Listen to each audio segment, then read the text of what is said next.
मेरा सादर जय जय। गर्भावतार काल, जन्म काल, निष्क्रमण काल, केवल ज्ञानोपति काल व निर्वाण को प्राप्त होकर पूजित हो जाते हैं। यह होते हैं हमारे तीर्थंकर भगवान। जैनागम में प्रत्येक तीर्थंकर के 5 घटना स्थलों पर उल्लेख मिलता है, जिन्हें पंच कल्याणक के नाम से जाना जाता है। पंच यानी 5 और कल्याण यानी जगत के लिए मंगलकारी व कल्याणकारी होते हैं। आज मैं श्री अजय डॉक्टर ज्ञानेंद्र कुमार जैन परिवार की ओर से आप सबके समक्ष पंच कल्याणक पर अपने विचार व्यक्त करने जा रही हूँ। पंच कल्याणक में से पहला कल्याणक है गर्भ कल्याणक। जब गर्भ में 7 कल्याणक शब्द जुड़ जाता है तो उसमें कुछ विशेषताएं आ जाती हैं। देवी देवताओं का संबंध जुड़ जाते हैं। प्रतिदिन रत्नों की वर्षा होती है। गर्भ से एक दिन पूर्व माता को 16 स्वप्न आते हैं, जो इस चित्र में दर्शित हैं।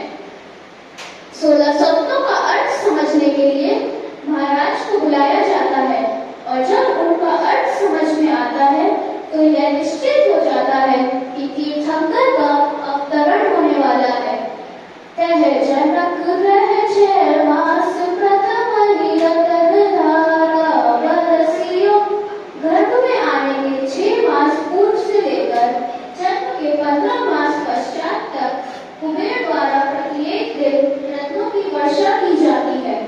सर्वत्र महल की रचना करते हैं, जो 21 मंजिल का होता है। हर तरफ खुशी और हरियाली छा जाती है। अगला कल्याणक है जन्म कल्याणक। जन्म के समय सौधर इंद्र का सिंहासन कंपायमान होने लगता है।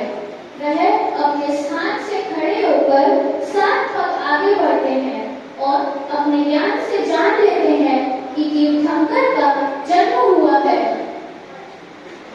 घन घंट चवर ध्वजा पताका देखी त्रिभुवन मोहरे। देवभवनों में व स्वर्गों में स्वयं ही घंटे बाजे आदि बजने लगते हैं। इंद्राणी इंद्र की आज्ञा से पृथ्वी पर प्रसूति गृह में जाकर माता को मायामयी निद्रा में सुला देती है और उनके पास एक मायामयी शिशु रख लाती है और तीर्थंकर बालक को इंद्र के पास ले आती है। आन्यो शची जिन रूप निरखत नयन तृप्ति न बूझिए। इंद्र तीर्थंकर बालक का सौंदर्य देखने के लिए अपनी 1000 नेत्रें कर लेते हैं, पर फिर भी उनको संतुष्टि नहीं मिलती। फिर ऐरावत हाथी पर इंद्र तीर्थंकर बालक को लेकर सुमेरु पर्वत पर जाते हैं। वहां क्षीर सागर से लाए गए 1008 कलशों से प्रभु का अभिषेक होता है। भर क्षीर सागर जल चुहात ही हाथ सुरगर लावही। सौधर अदुई शान इंद्र सुकलश ले प्रभु न्यावही।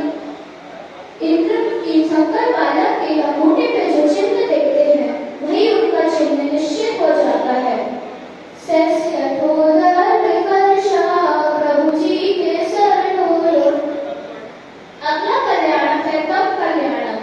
दीक्षा लेने पर तप कल्याणक होता है। सांसारिक दौड़ का अंत है तप वैराग्य। जीवन की पूर्णता को जानने की चेष्टा है वैराग्य।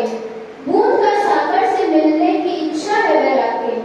इच्छाओं का समापन है वैराग्य और समाधि की साधना का शुभारंभ है वैराग्य। कुछ वर्ष राजविभूति का भोग करने के पश्चात किसी एक दिन कोई कारण पाकर तीर्थंकर बालक को वैराग्य उत्पन्न हो जाता है। वह दिगंबर मुद्रा धारण कर लेते हैं। कई और राजा भी उनके साथ दीक्षा ले लेते हैं। लोकांतर देव उनकी प्रशंसा करने के लिए धरती पर आते हैं और वह अपने वन में बैठाकर पालकी में बैठाकर वन में ले जाते हैं। वहां तीर्थंकर पंचमुखी के श्लोक करते हैं और वह ब्राह्मण्य सौंदर्य को त्याग कर अहिरण सौंदर्य की में लीन हो जाते हैं। भगवान आदिनाथ ने कहा है, उत्तमाम स्वात्म चिंता स्यात् मोह चिंता च मध्यम अधमा अधमा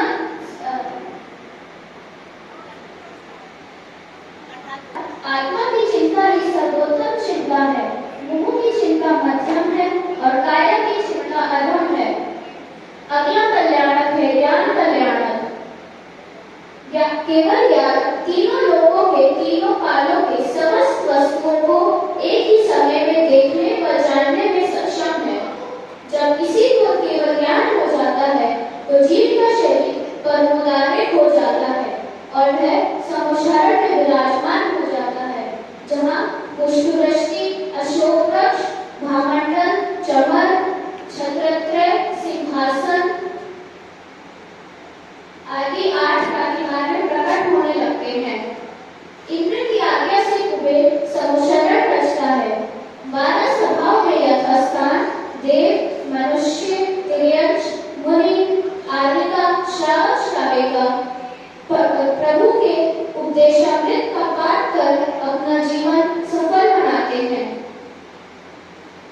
देव स्वर्ग के देव तीर्थंकर बालक के चरणों के नीचे स्वर्ण कमलों की रचना करते हैं।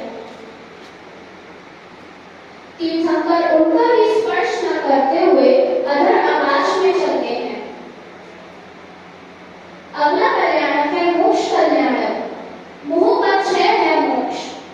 कुमार स्वामी जी ने तत्वार सूत्र में कहा है, बंध हेत्वा भाव निर्जराभ्याम तत्सन्न कर्म विप्रो मोक्षो मोक्ष। अर्थात बंध के अभाव भीतर बैठे कर्मों की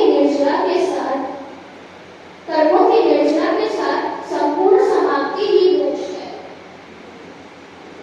जब भगवान को मोक्ष होता है तो उनका शरीर कपूर की भांति वायुमंडल में विलीन हो जाता है।